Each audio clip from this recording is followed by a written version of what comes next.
Magandang araw po sa ating lahat. Muli po tayong nagla-live para po sa ating Bible Knowledge of the Day. Opo, ngayong araw na ito. Sa Proverbs 14 verse number 12, the Bible says, "There is a way which seemeth right unto a man, but the end thereof are the ways of death." So, yun po ay salita ni Hari Solomon, the wisest on earth ever live. Sapagkat lahat ng tao akala niya tama ang kanyang ginagawa, but the end thereof are the ways of death, sabi ng Bible. Yung dulo pala ay kapahamakan, kamatayan. Sabi po ulit ng Bible, there is a way which seemeth right unto a man. Seemeth right. Seemeth lang. Parang totoo. Pero hindi totoo. Oho.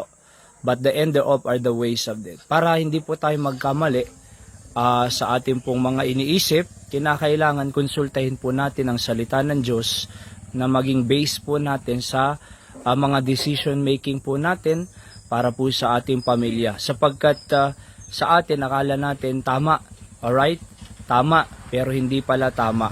Kaya nga napapahamak, nasisira, at unto the ways of death, separation, sapagkat hindi tama di ba? And pinakamahalaga po ay tingnan muna natin ang salita ng Diyos kung tama ba yan at naaayon sa Panginoon.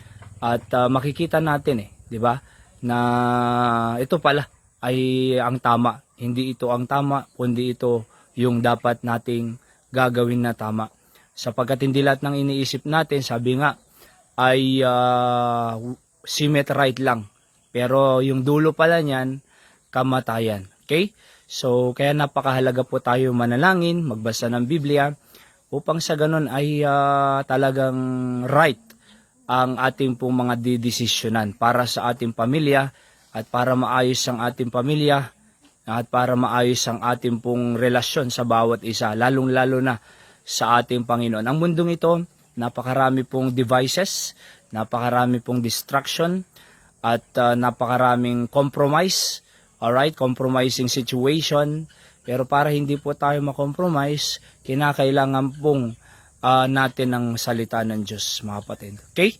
At manatili po tayo sa kalooban ng Panginoon sapagkat dyan po tayo patatatagin, dyan po tayo ingatan ng Diyos, dyan po tayo pagpapalain ng Diyos, dyan po tayo bibiyayaan ng ating Panginoon. Outside from the will of God ay wala na, destruction na.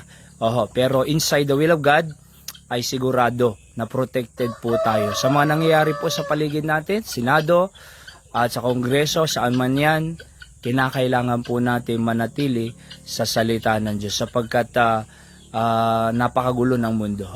Kundi kung nasa kalooban tayo ng Diyos, sigurado na anuman ang nangyayari sa paligid, ayos pa rin ang ating buong buhay. Alright?